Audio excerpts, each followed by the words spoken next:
Heritage, good morning.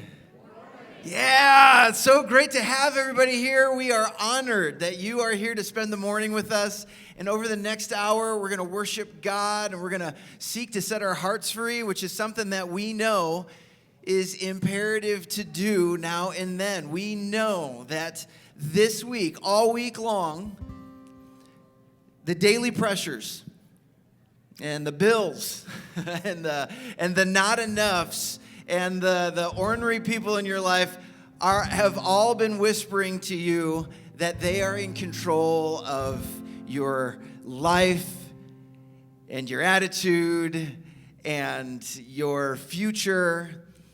And we just want to contest that. I want to read you. I want you to receive a piece of scripture. This comes from a psalm that we're going to get into later on this morning. I'm going to go put it on the screen.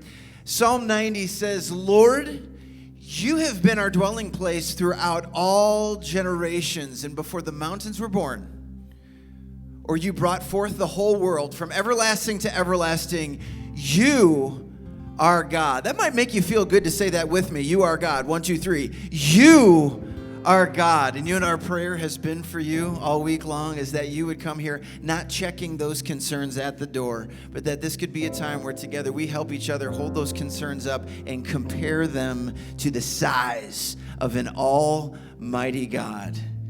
We're not asking for those concerns to vanish. We're asking that He will put them in their appropriate size. This is going to be a great place to get new, fresh perspective this morning. And I want to invite you, if you love to sing with us, maybe you'd like to stand or sit, but take on a posture this morning that's going to help you worship with us. Let us lead your heart to the throne of God today. So glad that you're here.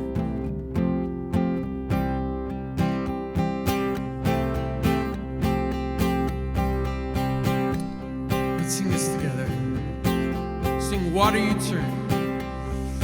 Water you turned into wine. You opened the eyes of the blind.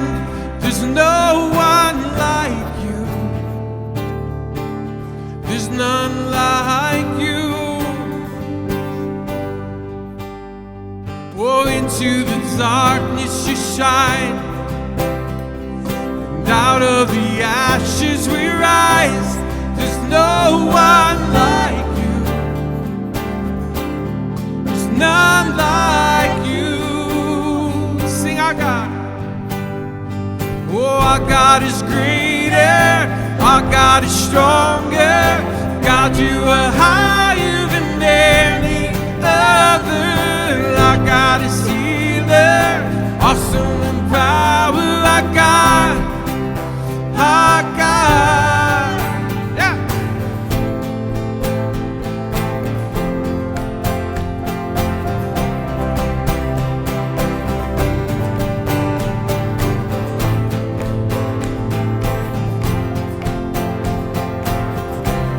Sing, "Water you turned. Oh, water you turned into wine. You opened the eyes of the blind. There's no one like you. There's none like you. Into the darkness, and into the darkness you shine. And out of the ashes we rise. There's no one like you.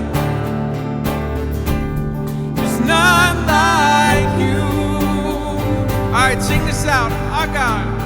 Oh, our God is greater. Our God is stronger. God, you are higher than any other. Our God is healer. Awesome in power. Our God. Our God. We know that our God is greater. Our God is stronger. God, you are higher than any other. Our God is healer. Awesome in power. Our God.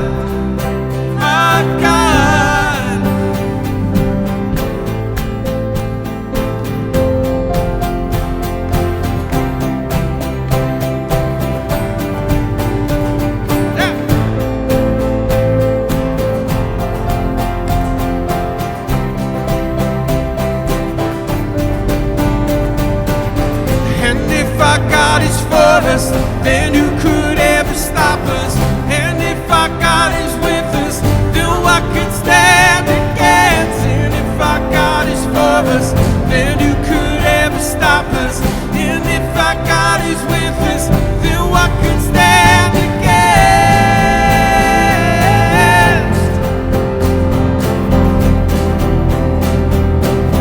Then what could stand against?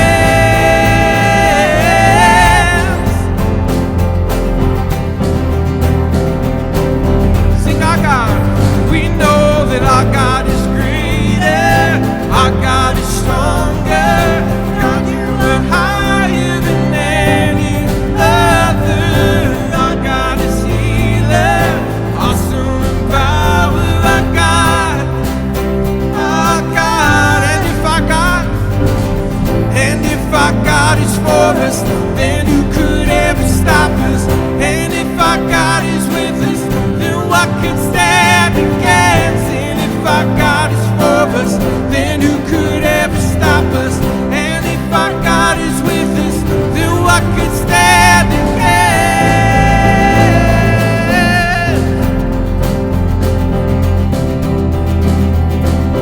Then what could stand against?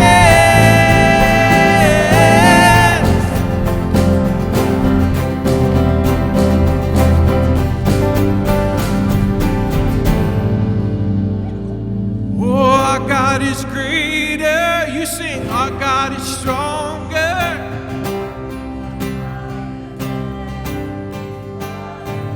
Oh, our God is healer. One more time, sing that out. Oh, our God is greater. And God, you are higher than any other. Our God is healer, awesome in power. Our God, our God. So when I fight on my knees with my hands lifted high. Oh God, the battle belongs to you.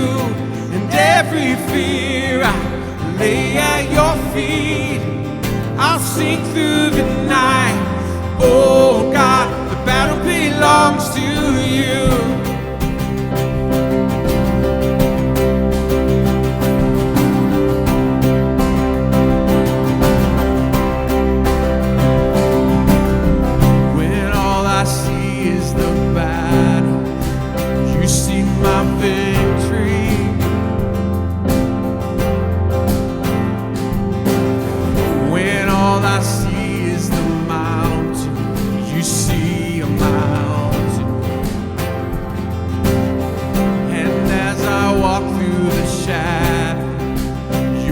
Surrounds me.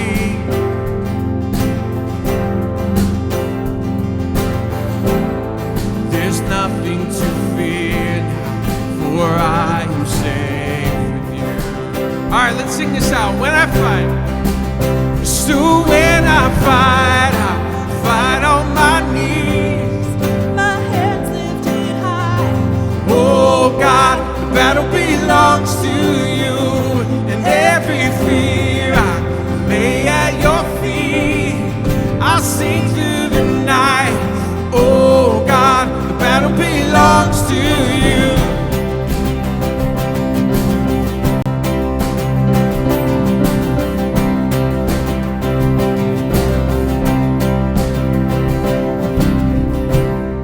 And if you are for me, who can be against me?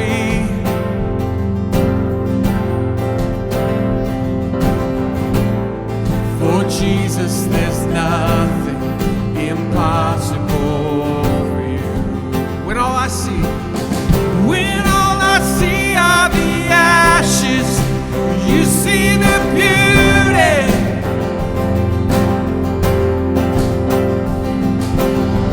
When all I see is the cross, God, you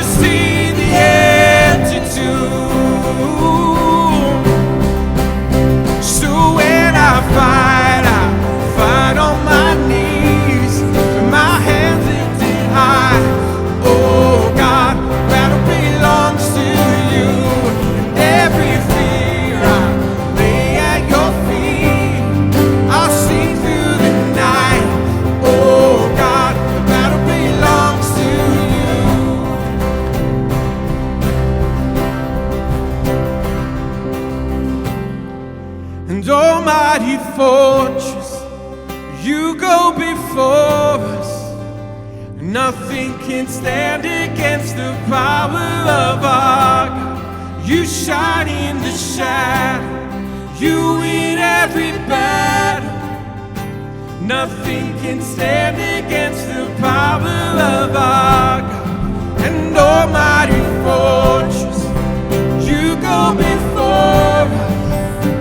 Nothing can stand against the power of our God. You shine in the shadow. You win every battle. Nothing can stand against the power of our God. So when I fight on my knees, my hands lifted high. Oh God, the battle belongs to you.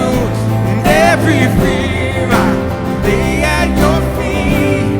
I'll sing through the night. Oh God, the battle belongs to you. All right, one more time. So when I fight on my knees. You sing, my hands. Oh God, and every fear I lay at your feet. I'll sing through the night. Oh God, the battle belongs to you. Oh God, the battle belongs to you.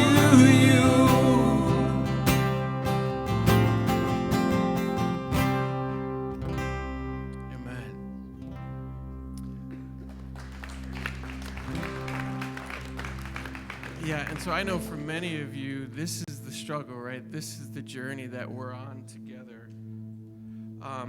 And so what I want to do is I want to invite Jim Jensen to come up. And we just sang about how the battle belongs to our God. So every fear that we have, we lay at his feet today. And so I want you to hear this testimony that Jim has of doing just that very thing and just listening to what happens when we pray and when we ask God to come and to fight on our behalf.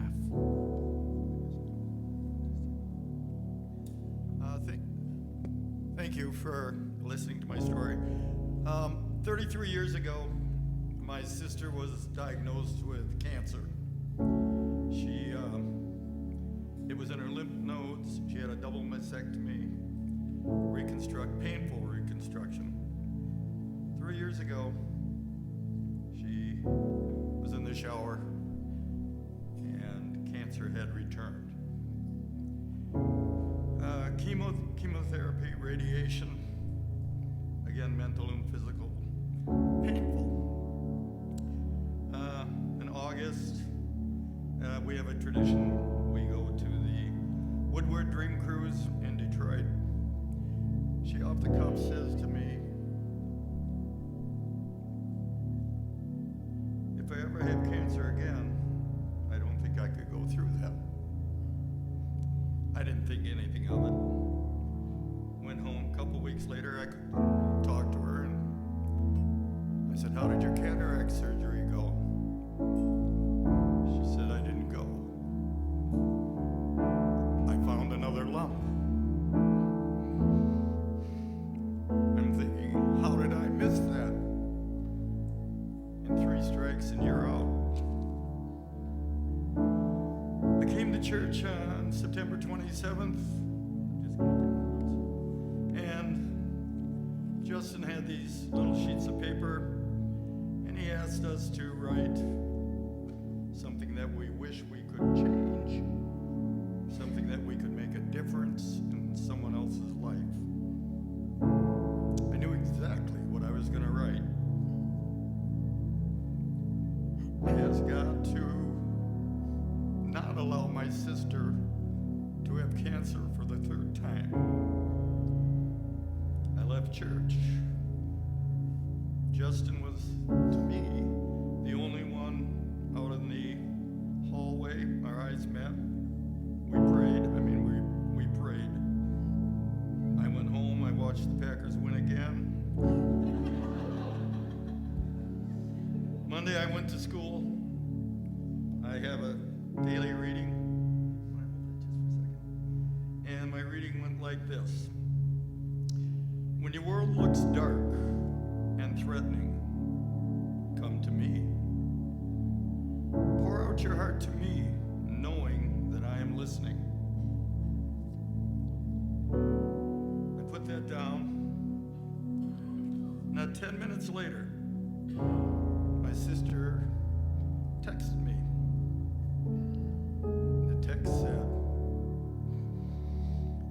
all tests negative.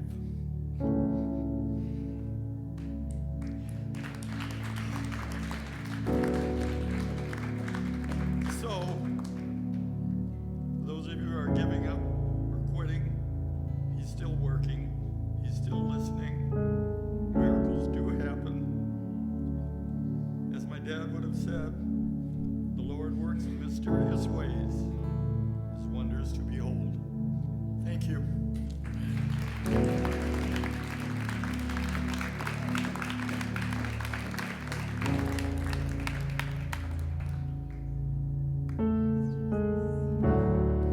And walking around these walls,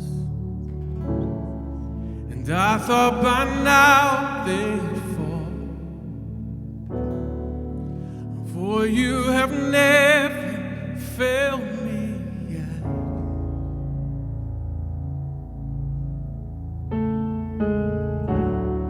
And waiting for change to come, and knowing the battle's won, for you have never failed me yet.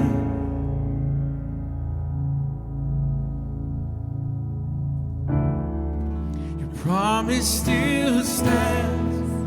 Great is your faithfulness, your faithfulness. I'm still in your hands. This is my confidence. You never failed me yet. Never failed me yet.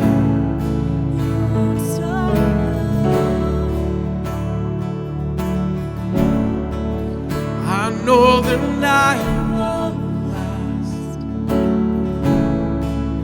Your word will come to pass. My heart will sing your praise again.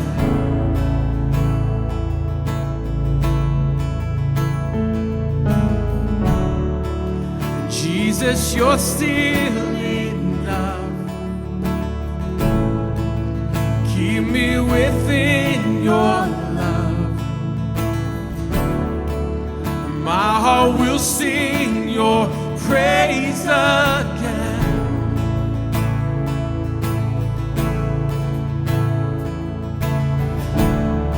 Your promise still stands. Great is your faithfulness, your faithfulness. I'm still in your hands. This is my confidence. You never fail. Your promise still stands. Great is your faithfulness, your faithfulness.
promise still stands.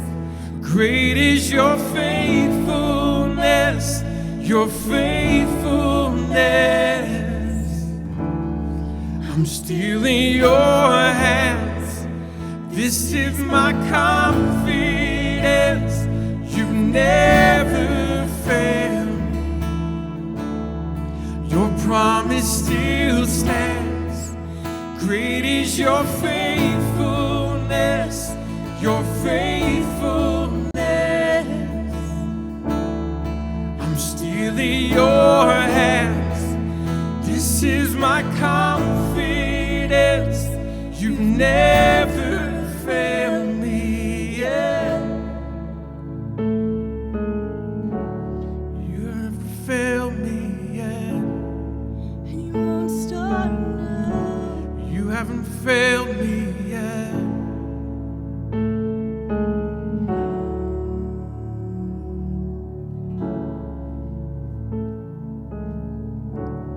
So, Father, we thank you for that truth today. The truth that you will never fail us. Your word tells us that you will never leave us or forsake us. And we have hope today because we have life today, because we have freedom today. And it's all the things that you have provided for us. So we give you glory, we give you praise, we give you honor this morning. We say that you are worthy. You're worthy of our time. You're worthy of our effort. You're worthy of our singing, our lifting of our hands. You're worthy of all of those things today. And we thank you for the testimonies, for Jim's testimony, and the countless other testimonies that we get to hear of how you never stop working, even when we don't know it. And even when we're not fully aware of what you're doing, you're always working, you're always moving. And the beautiful part of your story of the gospel is that you want to do that over and over and over again. And it's a story of redemption, and it's a story of restoration. And so every broken person in this place, in our community, in our cities, in our world, we can all come before you. And there's room at your table for us today. And so we're thankful, we're grateful for that. And we rejoice today for the hope that you provide. And pray this all in Jesus' name. Amen. You may be seated. Thank you for being here, Heritage. Thank you for singing aloud, and when you clap and when you move, you have found so many ways to join and come find hope in Jesus with us. These are the moments when we realize that hope is life, right?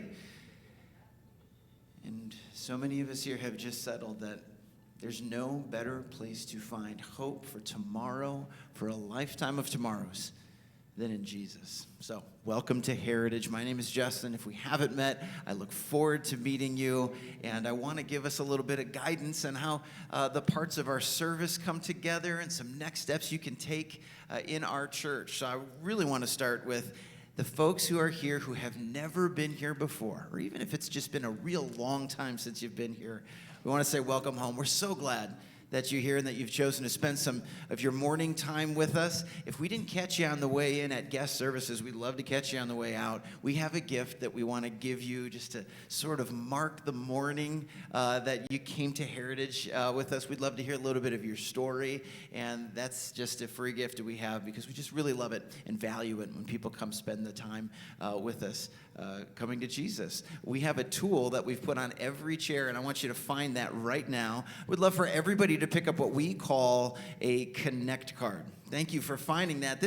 We call it a tool because really we use this to stay connected to as many people as possible, as connected as they want to be. There's some information that you can to fill out, And if it's information you've given us before and you're a regular here at Heritage, even if you just want to write a name in an email just as your way of saying hi to us, totally cool. Fill in some blanks if you've moved. Some of the key parts of the Connect card are that there is a space for you to tell us how we can pray for you this week. And we have a team of people and a whole staff that are ready to take that prayer request as seriously as possible and be as specific or as vague as you need to be. But allow us to pray for you. And also there's several next steps, kind of like classic bases that we hope everybody will touch on their journey with Jesus, and we just want to be here to help. Those next steps are on your Connect card as well.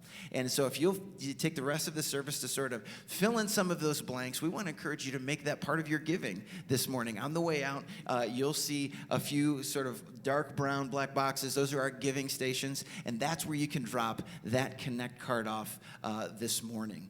Those giving stations are also where we do our financial giving, and for those who do their giving to God here at Heritage, we want to say thank you for your generosity and the difference that you make by doing that here. And if you've come prepared to do that and make that part of your Sunday worship, you can do that on the way out as well. If you would like to give but came unprepared, you can always go to heritagechurch.cc/give, and that's a place that's safe and secure, and you can do that all week long, set up your giving habits, things like that. If you're more of an online person, that's totally a great way to do that as well.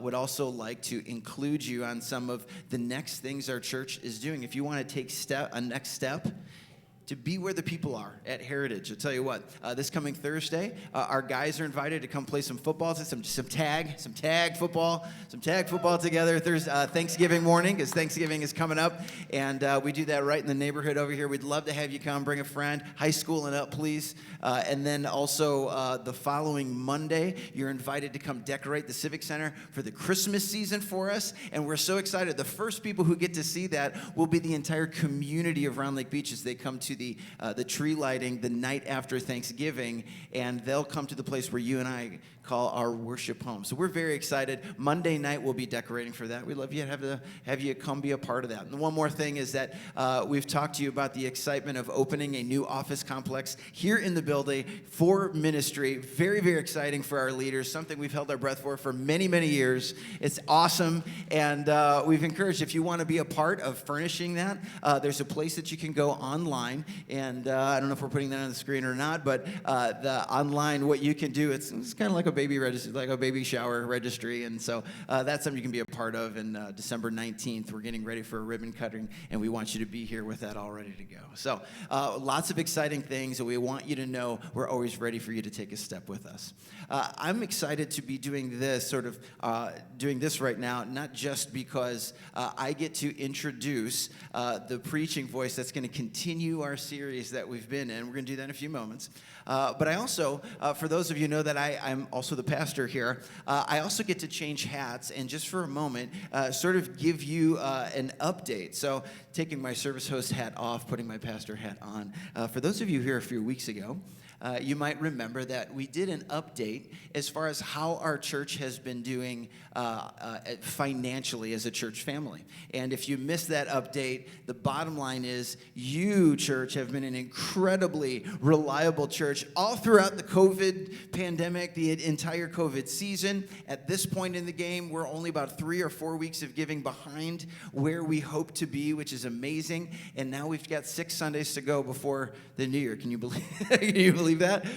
6 Sundays to go, and we're just prepared to channel all of your giving into a strong finish on the year. Finances matter. You guys can totally, we can tell that you totally know that, and so we're excited about that. That's not this update. This is a different update. Right now, we're just going to spend a few minutes discussing an arguably more valuable resource that our church has than your giving, than money. It's you. You know, we love to say at Heritage, and we have for a long time, that our volunteers, our ministry workers, our servants, are the heart and soul of our church. They are the ones that make things go and allow us to do all the things we do, not just on a Sunday, but all throughout the week. And so I want to let you know how we're doing. You could call this a volunteerism update. In a moment, I'm going to show you a dashboard. But the first thing I want to do is just let you know what we're talking about, especially if you're new at Heritage.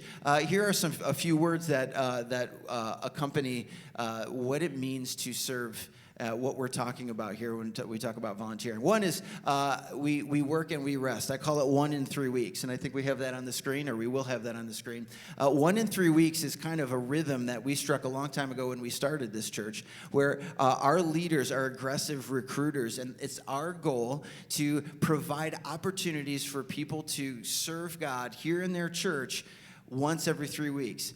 Our hope is that everybody who calls Heritage home can show up more often just ready to worship and fellowship, and less often with the burden of doing a specific task, even though that's also worship as well. So 1 in 3 weeks. Anybody who's serving here knows that this is Blue Week.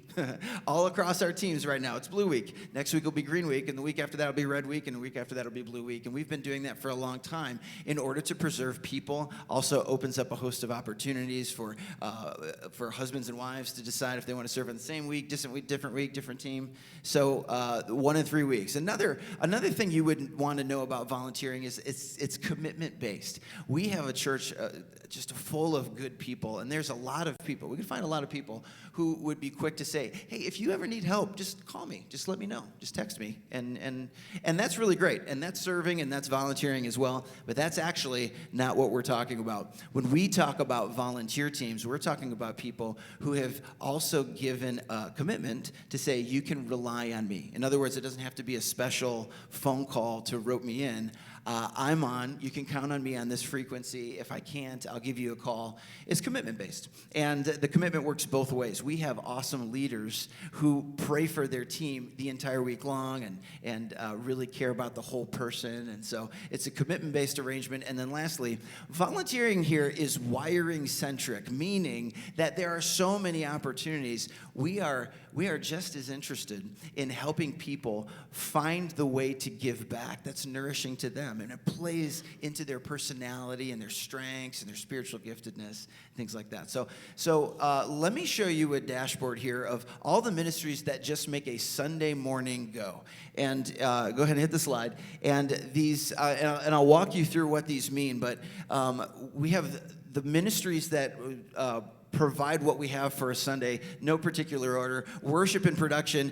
The people on this end of the room and the people on that end of the room are helping people find God specifically by creating an environment where they can draw near to God. We've got our Heritage Kids Ministry, and they help kids find and follow God, as well as support the parents and the family.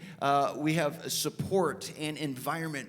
These people help people find and follow God by making this ministry equipped 100% ministry ready for the moment people come and get ready to worship God. And then we talk about like guest experience and food services. They help people find and follow God by ensuring that every person who walks through those doors knows that they're valued. And when I talk about food services, I'm talking about also the comeback of coffee. Was anybody excited for they're like, hey, this pandemic might actually start to be over. We'll see, but the coffee's back. And so that's amazing. It's because it helps people get from here to there spiritually when we put all of these pieces together. Now, the blue lines that you're looking at are actual count lines of people who are actively committed in those teams and serving right now. It looks like less than 0. If the coffee didn't just appear, that's one. That's one person right there. That's one person who fired it all up. And it's like, let's just get going, and we'll add people along the way. Our volunteer resources, so precious to us, an ever-fluctuating number, but at last count, 68 people who are committed to a team making this church go. And I just want to ask, would you just get rowdy for a second? Because these people are the heart and soul of our church. Everything you experience on a Sunday morning is thanks to one of those 68 people. Now, I want to show you the same information again. And this time, I'm going to show you, go ahead, hit the next slide. I'm going to show you what it would look like if all the roles that we need on each of those teams was covered by one person for every 3 weeks. You see, when we add those margins there, we protect the joy, and we provide those teams with what we would call a more sustainable effort. What do we have right now? What's the blue? Well, the blue is a lot of people who, out of the goodness of their heart, are taking on more than one rotation, or they're wearing multiple hats. Many of them are doing it joyfully. Some of them have been honest enough, and they say, I need to tap out here. This is too much.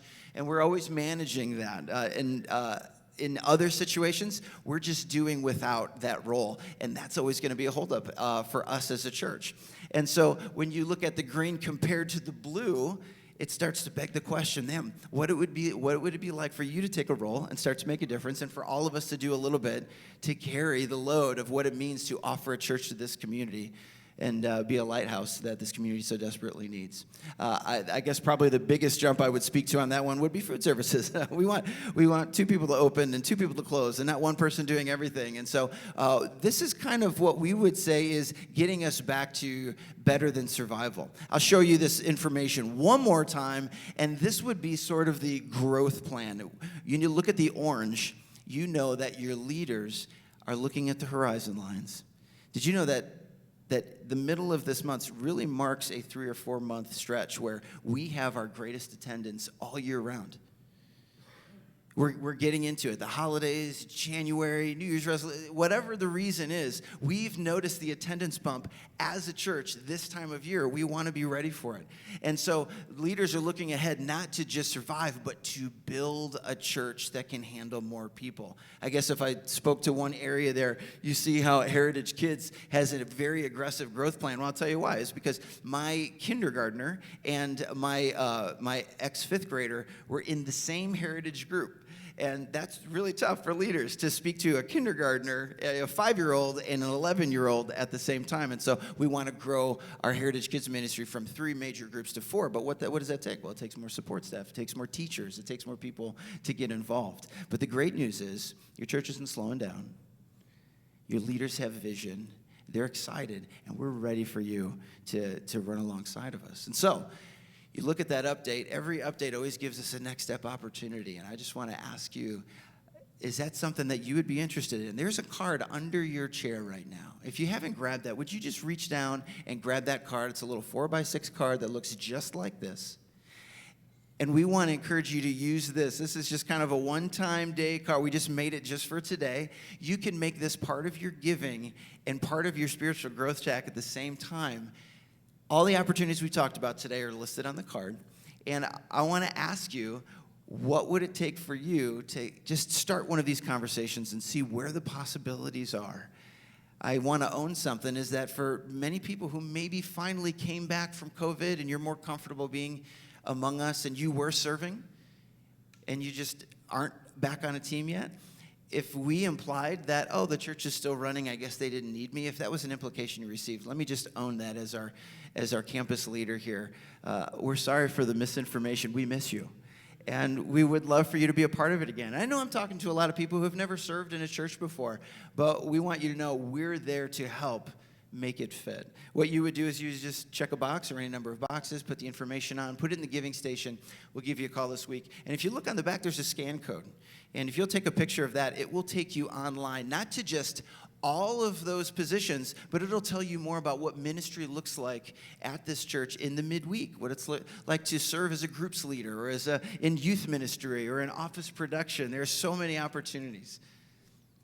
What we've learned over the long haul is that people have a greater tangible sense for how they belong and how they matter, not just to their church, but to the whole body of Christ. And that's what we want for every person here. There's something about calling it home when you say, where's my job?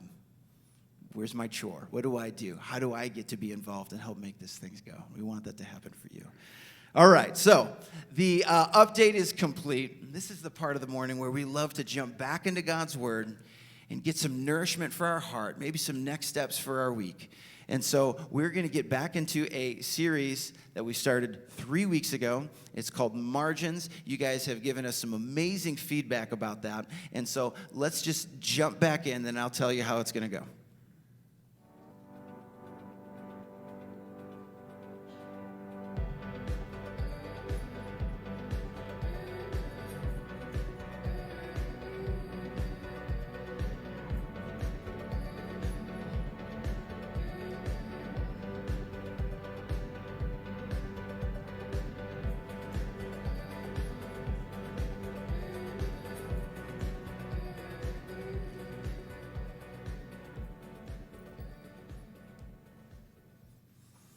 how it's going to go is that I get to sit down and listen to one of my favorite voices to open God's Word. Would you welcome to the Round Lake Beach stage the lead pastor of all of our Heritage campuses, Skyler Goodman. Round Lake Beach, he's here just for you. Well, good morning. Hey, let me first say thank you to Justin for giving me the last 5 minutes of our service to speak today. What a real gift. What a joy. Somebody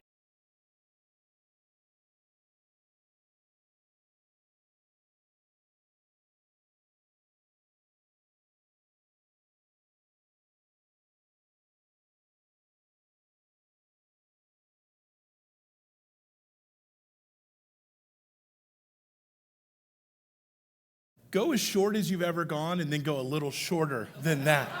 And which is fine, because I actually had about 15 minutes of encouragement and just accolades that I wanted to share about Justin and his amazing leadership and how much I love. But I'm not going to do that because I don't have the time. I got to cut all of it out.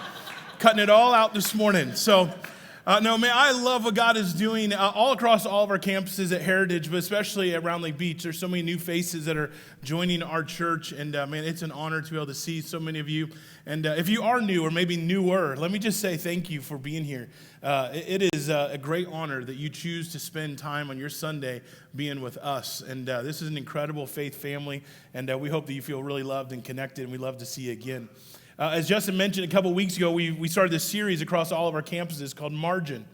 And I kind of define margin this way. Margin is the space between what you have and what you need, right?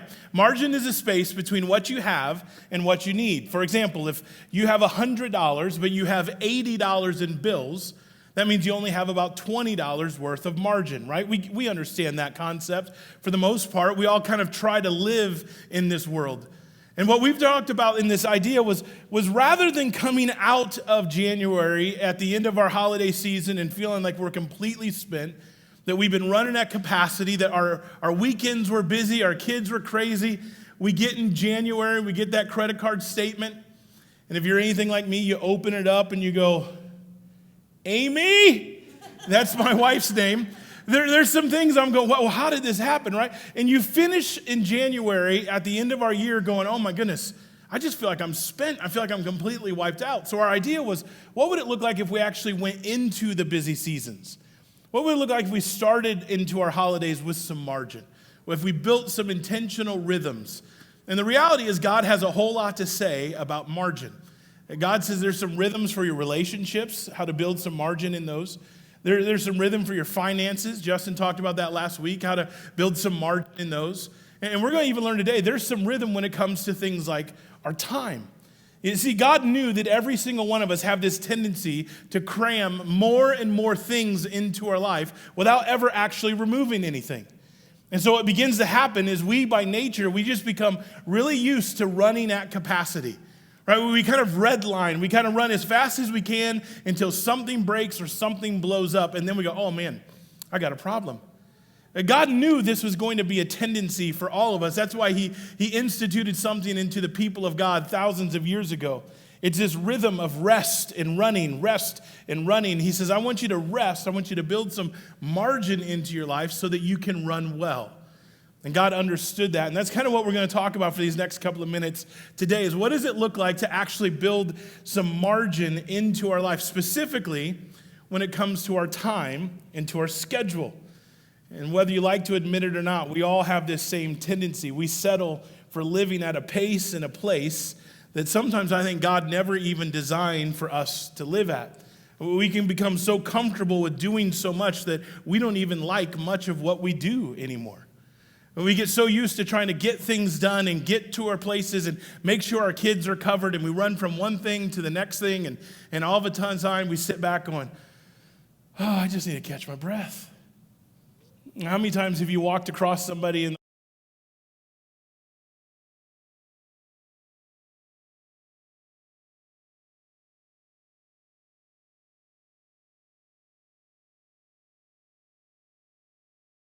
life is crazy. I don't even know my kids' names, but apparently they're there, and I got all these things. But, it's good. We're good. Everything's good. Right? All of us, we tend to do that. And I think what we're going to talk about today can truly change our quality of life. Because if you apply this, it will affect your schedule. And as your schedule goes, so goes your life. And so here's what we're going to do. We're going to talk about this just for these next couple of minutes together. And here's what I want to ask you to do. I want you to think of your time in terms of your life, right? Your time is your life. Now, that means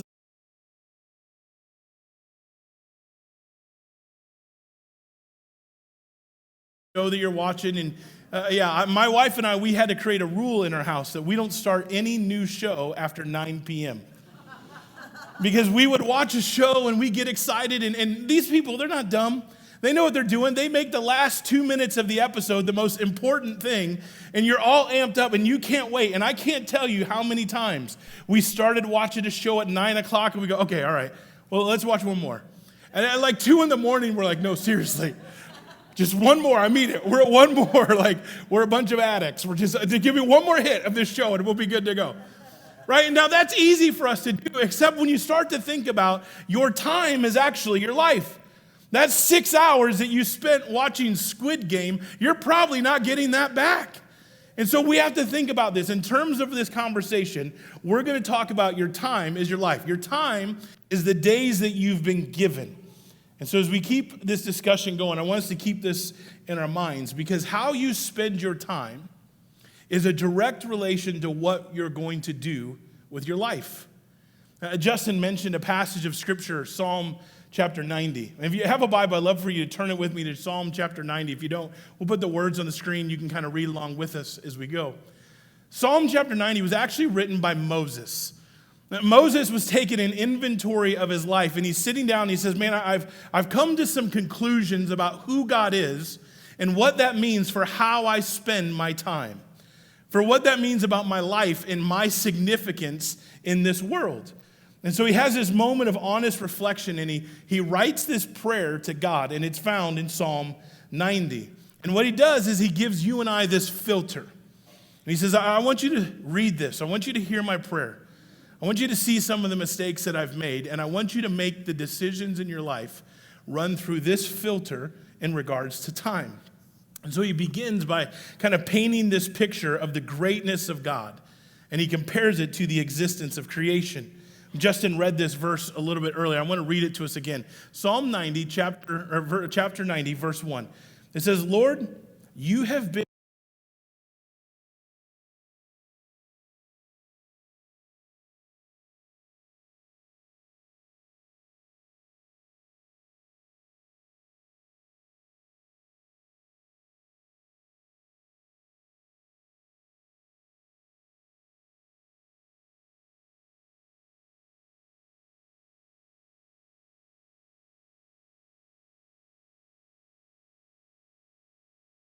me. Right? You are an everlasting God from the beginning and from the end. And somewhere in between is you and I. And then he says this, verse 3. He says, God, you return man to dust.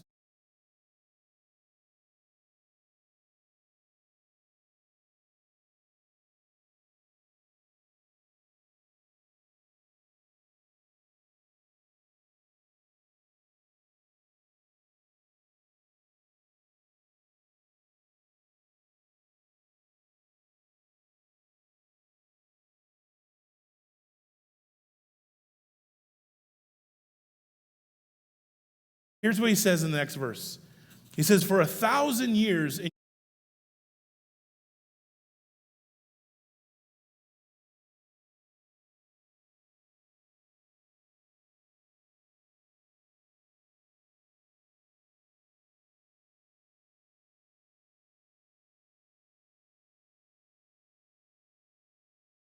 station, you would stand there, you would guard, you would stand, you would look out, you would keep all the things that watched for 3 hours, and afterwards, another group of soldiers would come in, they'd tag out, they'd switch out, and now they're sitting there, and they would watch 3-hour shifts over and over again. And so here's what he's saying.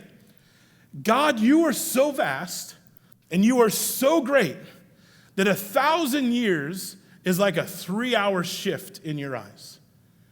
Now, here's why this is so cool. Moses is writing this psalm, this prayer, after taking a really honest inventory of his life. And he's saying, in light of the greatness of God and his purposes and plans for creation, here's what he came to the conclusion. He says, my life is a big deal to me. Right? And I'm not going to live as if it's out, but my life in the context of everlasting, God, I don't think I think of my life in that kind of a way. I don't live my life through your eyes. I don't live my life for the time that I've been given through the context of everlasting.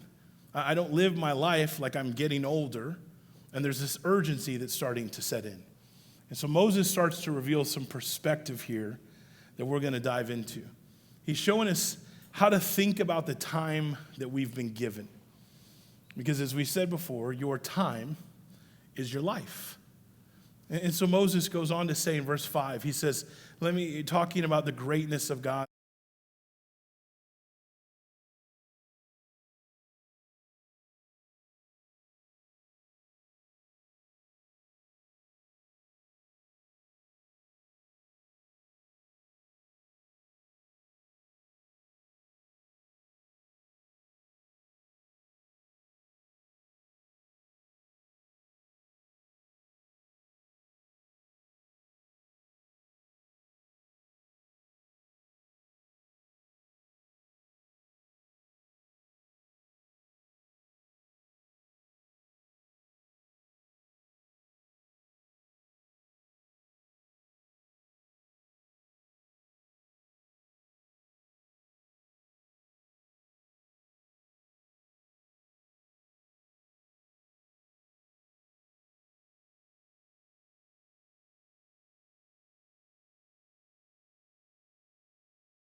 If you don't know much about the life of Moses, let me just tell you, Moses knows a few things about toil and trouble. If you're not familiar with the Bible at all and you're not sure about much of the story of Moses, let me just give you a real quick recap. Moses was actually found. He was given up by his parents, and his parents kind of put him off so that he would have a better life and he wouldn't be taken under captivity. And all of a sudden, someone within the Pharaoh's palace found him and adopted him into his house. And so he lived in the palace of Pharaoh. That's where he grew up. But as he got a little bit older, he started to learn more of his story, that he wasn't actually one of the Pharaoh's kids. He was one of the people of God, and that God had a purpose and plan for him. And even though it was a little bit different than his season, he started to realize that maybe God's got to do something different and wants to do something different in me. And so as you can imagine, when you start to hear your story and you realize that, wait a minute, this wasn't where I was born, this wasn't my family, there's something else that God has for me, it started doing a whole lot of things in Moses' mind. And so Moses had to wrestle with this, and when he was about a young adult, he got into this argument, and he actually ended up killing someone. His anger took over, and he killed him, and he was so afraid that he was going to get in trouble that he ran and he fled and he hid in the caves, and he became a shepherd. And so for the next 40 years of Moses' life, he would wake up, eat some food, watch the sheep, eat some more food, watch the sheep, eat some food, go to bed. The next day, he would wake up, watch some sheep, eat some food, watch some sheep, eat some food, go to bed. Then guess what he did on Wednesday? He'd wake up, eat some food, watch some sheep, eat some food, watch some sheep, go back. Every single day for 40 years. And Moses was having to look at this going, this is my life, from the palace to the fields. I once was living in the palace, but now I'm just a shepherd, and this is it. This is all life is ever going to be for me. I've got no purpose. I've got no direction. This is what it is. And he settled into the fact that this is all life is going to be. And then God comes and he says, hey, Moses, listen, I want to use you. I want you to help set my people free. And so he goes back into Pharaoh's palace. You can read all about this in the book of Exodus. And he goes back into Pharaoh's palace, and he demands, hey, God said, I want you to let my people go. I want you to free my people. And after a bunch of miraculous things, the Pharaoh finally agrees, and Moses was used by God to set his people free. Out of Egypt, out of slavery, into this new place, this promised land that God has for him. I'm sure at this point Moses was going, okay, life's about to pick up for me now, right? This is a lot better than watching sheep. But then what Moses didn't realize is that God had different plans. How many of you know that sometimes leaving something you don't like is hard? But when you go to something that you're unsure of, what you left sometimes looks better. This began to happen with God's people, and they started grumbling and complaining, and Moses was stuck. In fact, for 40 years, Moses would spend his life walking in circles with a bunch of whining and complaining people. Or as Justin says, pastoring. I don't say that, he says that. It's terrible. It really is terrible.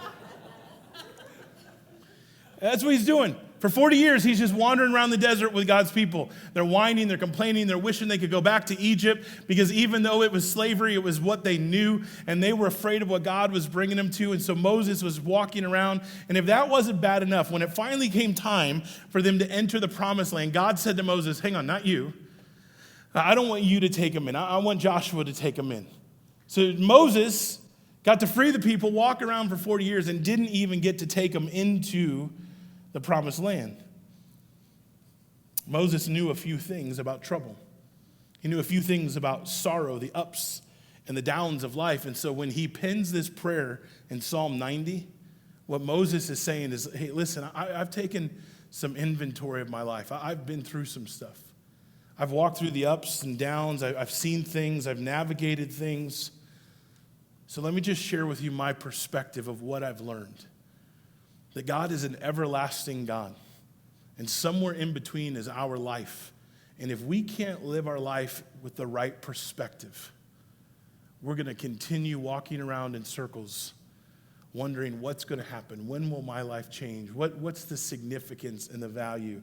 And he's about to give every one of us some perspective. And in this psalm is this really powerful truth. If you were to reduce all of Psalm 90 down into a single sentence, this is what Moses would say. He'd say, listen, if I could give you one bit of advice, right, as I look back at my life and I look at the choices that I've made, the way that I've spent my time, the priorities I've established in my life, man, if I could just tell you one thing, if you could learn from my mistakes, just hear me, hear this. This is what he says. He says, if you could see God as he is,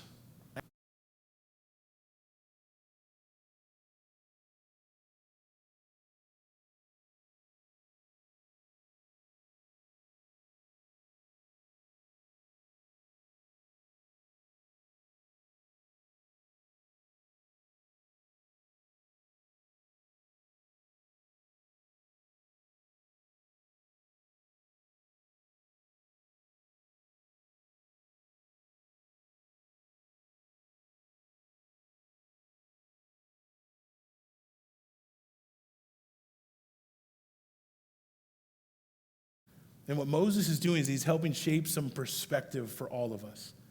He's saying, hey, listen, God is everlasting to everlasting, and you and I, we're like blades of grass that grow up in the day and we wither by the end of night. But here's something that he was doing. He's saying you can trust this perspective of God. Even in the ups and the downs of life, you can trust this perspective of God because his plan, his purpose is greater than your perspective.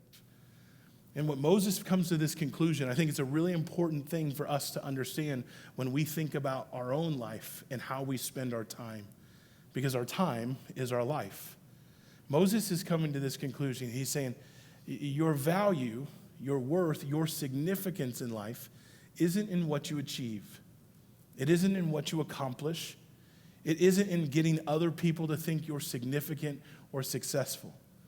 He says your value and your worth in life comes from the fact that you're a part of a bigger plan, that your life is a part of a bigger perspective.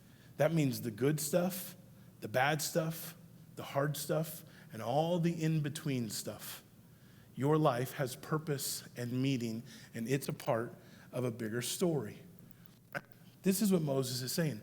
That is the context of your life and mine. And so this is what's important. Your time and your choices matter. And so he comes to this conclusion in the next verse, Psalm 90, verse 12. This is my family's verse. We share it with our kids all the time. We didn't write the verse, Moses did. We just retell it to our kids. Moses comes to this conclusion. He goes, wait a minute, now, in light of who God is, in light of God's bigger picture, in light of me fitting into the context of God's story, when I realize that, God, you're from everlasting to everlasting, I'm just this blip on a radar screen. He says, God, teach me to number my days.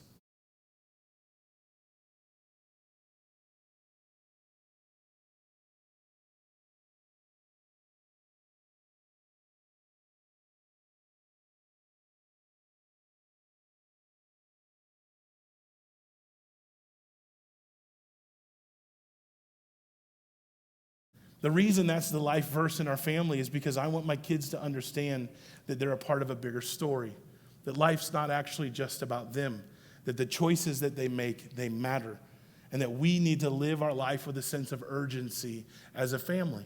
Because this is what Moses was coming to. He could get stuck going, man, how woe is me, my life is so hard, or wow, what a great easy train I'm on right now. Instead, he said, I looked at the perspective, realizing that God was a bigger God, and his picture is worth trusting. So God, teach me to number my days so that I may gain a heart of wisdom. And that's something that we all understand, right? When we talk about this idea of margin, we all kind of understand that you're never just going to drift into margin. Right? You're never going to have margin in your relationships, your finances, your schedules, if you're not intentional about creating some space when it comes to margin. And I think that's what makes teaching series like this so hard for the pastors. Because some level, we all think how we're living is right and necessary. That we're just busy. This is our season of life. We have to live this way. We can't have margin. We're not built that way. We don't have enough time for margin. We begin to think all these different things, and we think the way we're living is right and that it has to be this way. And so what begins to happen is we just become okay with the fact that we are redlining in a lot of areas of our life, that we're using our time as if it's our life, but we're not spending our life with that much time. And all of a sudden, we try to find ourselves living with this perspective. And deep down, I think there's a part of us that we know we need margin, right? We know we're not going to live forever. We understand that at any moment in time, we could take our last breath on this earth and our first breath with heaven, and yet we choose to live as if that's not true. We know it in our mind, but we choose to make decisions as if our days are not numbered. And I know this is a challenge for me. My guess is it's probably a challenge for a lot of you. Because too often what begins to happen is when we don't use our time well, when we choose to fill it with the wrong things, or we choose to take the important in life and let it trump the more important in life, we find ourselves just getting used to the pace that we're at. And we start telling ourselves things like, we'll fix it later. Now, I know I'm not running at a good pace. I know I'm not having the right priorities right now, but listen, I have to do this in order for my family to have stuff or for us to have the kind of life that we want. I'll repair it later. Whatever's broken, I'll fix it. And listen to me, I bet there's a lot of us that are in this room today that, especially those of us who've got some years in the rear view, who would echo the same words that Moses is saying is, listen, you think it's so worth it right now to cram so many of the wrong things in your life, but I'm telling you, one day you're going to wake up and a lot of life is going to be gone. And you're going to wish that you chose different things. You're going to wish that you made different priorities. You're going to wish that you use your time in a different way. And that's what Moses is saying. He's like, hey, listen, I wish I could go back and fix some stuff. I wish I could go back and repair some things. I wish I could have gone back and not missed so many different things in my family's life, but I can't. So the best thing I could do is say, hey, learn from my mistakes. Don't do what I did. In fact, here's what I tell you. Teach them. God, teach them to number their days so that they may gain a heart of wisdom. That's what he's doing in Psalm 90, verse 12. Because Moses understood something. We all do it. We spend so much of our lives trying to live in such a way that we acquire or we achieve something so we can prove how good or how valuable or how significant we are. And we end up chasing so many things that ultimately take us away from the one thing that gives us our value. And that's our relationship with God. And so he's saying, hey, listen, you don't have to be this way. And in doing so, when we act that way, we live with this wrong perspective about God, about our purpose, about how we spend the time that we have. If we end up with a lot of years that we wish that we could go back and we could redeem. So Moses is saying, hey, listen, don't make that same mistake. Figure out what it means to be intentional about some margin in your time. Giving space so that the more important trumps the important. That you stop living to this tyranny of the urgent. You start living your life with an eternal perspective. Because here's why. When you realize that your time is limited, God begins to give you wisdom for how to live your limited time. He begins to show you the more important things and how you make some changes and what that looks like for all of us. And this is what Moses does in Psalm chapter 90. He says, hey, let me just share with you what I've learned. And King Solomon did the same thing in Ecclesiastes.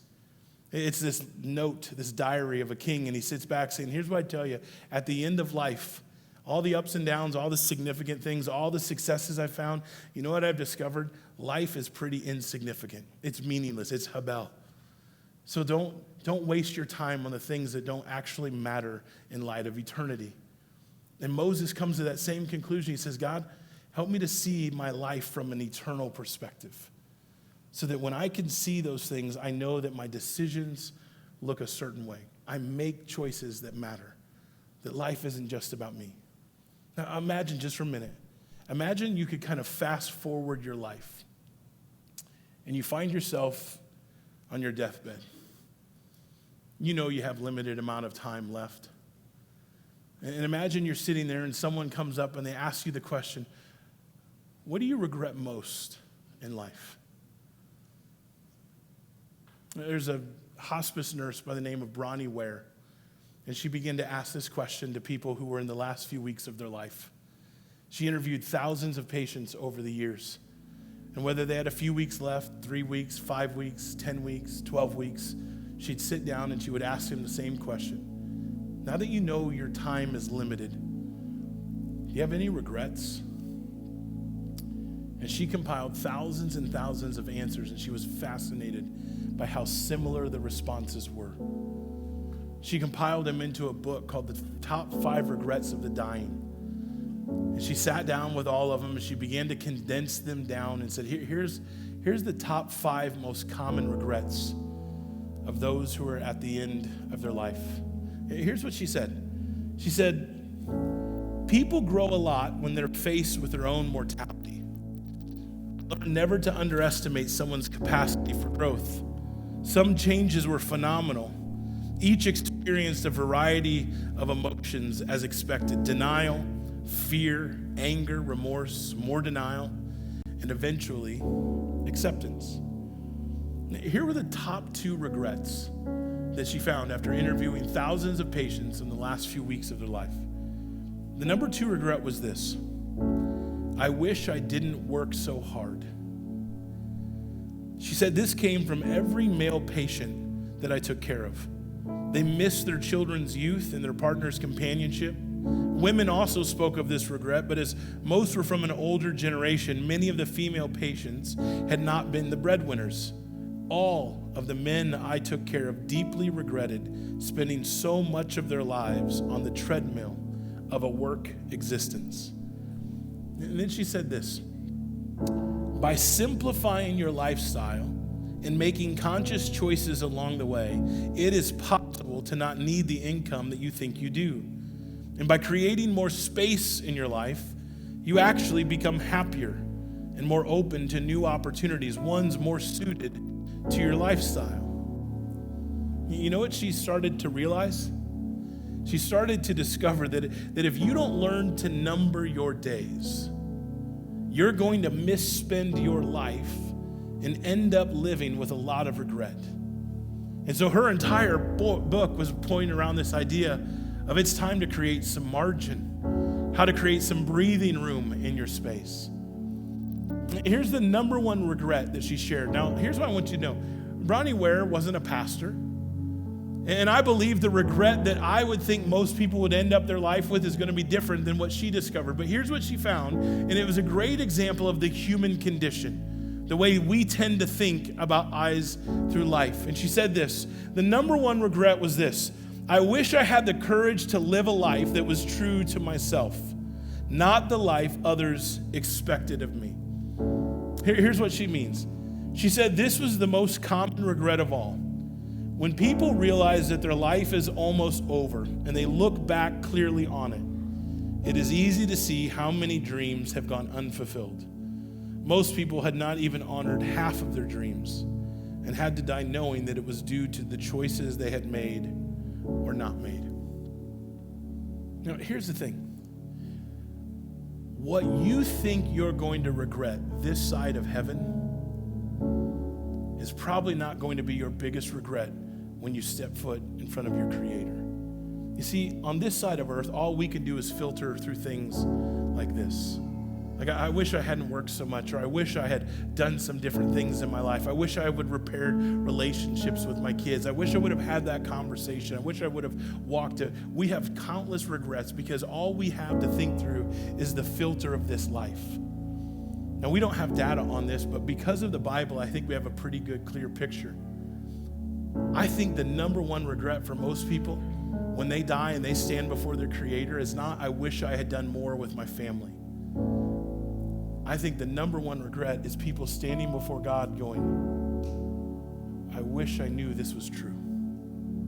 I regret not giving my life fully to you on that earth. I regret not surrendering my life to you. I made it about me. I made it about my life. I made it about work. I made it about my success. I made it about all the things I wanted to achieve. And man, God, I didn't even think that you were real. I didn't even think it was worth surrendering. I just thought church or following God, or I just thought that was something that kids did. Now that's the biggest regret of my life. So let me just ask you, are you making plans, making decisions, creating priorities based on what matters most in light of eternity? When you look at your own life, when you look at this season, the busyness, the changes that need to happen, the priorities that you're living with, are you making those decisions through the filter of this earth or through the filter of eternity? Because man, when you realize that your time is limited, it provides you with wisdom on how to spend your limited time. That's what Moses is saying. He's going, man, God, help me to live my life in light of eternity, to realize that my days are numbered. So give me a heart of wisdom so that I can make sure that the most important people, priorities, and patterns in my life are protected. So I can make every decision in light of eternity, not just this world. And he ends his prayer like this in verse 12. He says, verse 17, he says, let the favor of the Lord our God be upon us and establish the work of our hands. Yes, God, you establish the work of our hands. And here's what I think we need to understand. You can make some decisions today to simplify your schedule. You can make some decisions today to rethink what you prioritize and what you do. And all of those things are important. And I promise you, if you start to put them through this filter that Moses gives us, that in light of eternity, in light of the greatness of God, in light of how I spend my time, which is my life, I can make some different decisions today. And immediately your life will begin to improve. But the most important decision that you're ever going to need to make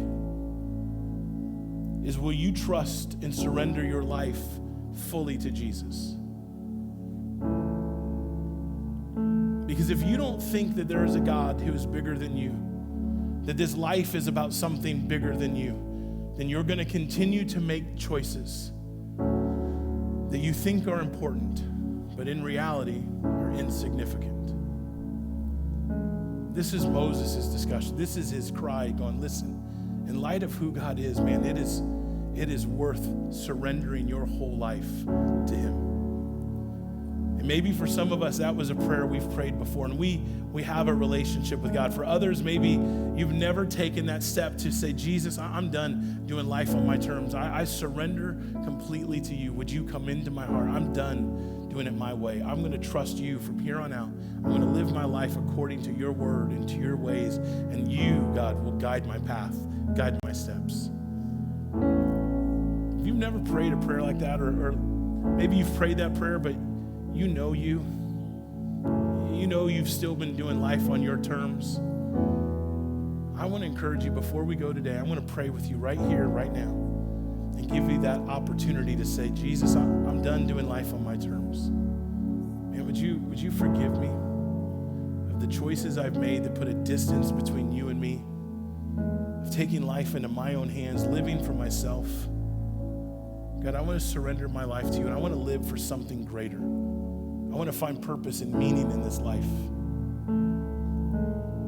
Here's what I'm going to ask you to do. Would you just bow your head and close your eyes with me for a moment?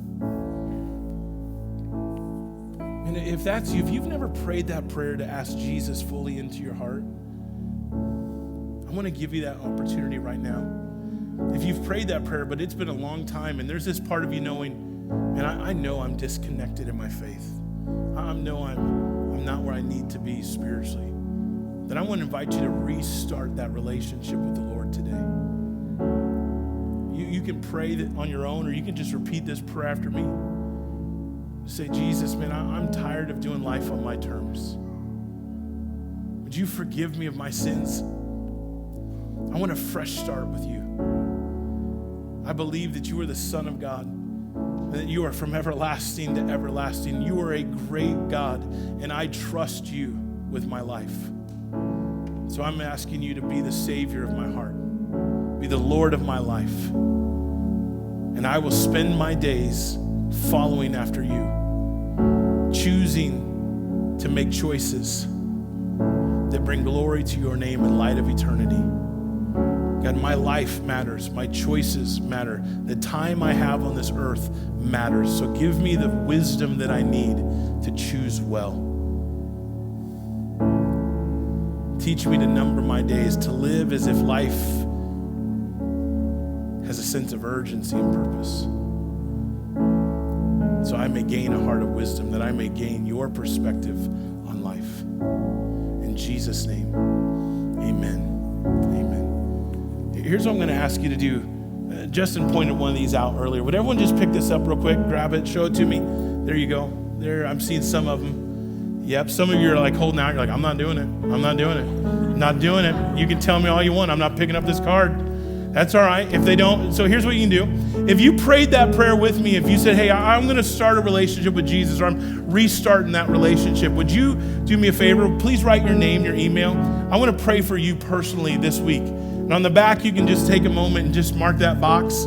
If you see someone next to you and they're not picking up a card, just fill it out for them. Just be like, yeah, hey, you're getting baptized in 2 weeks. Congratulations, right?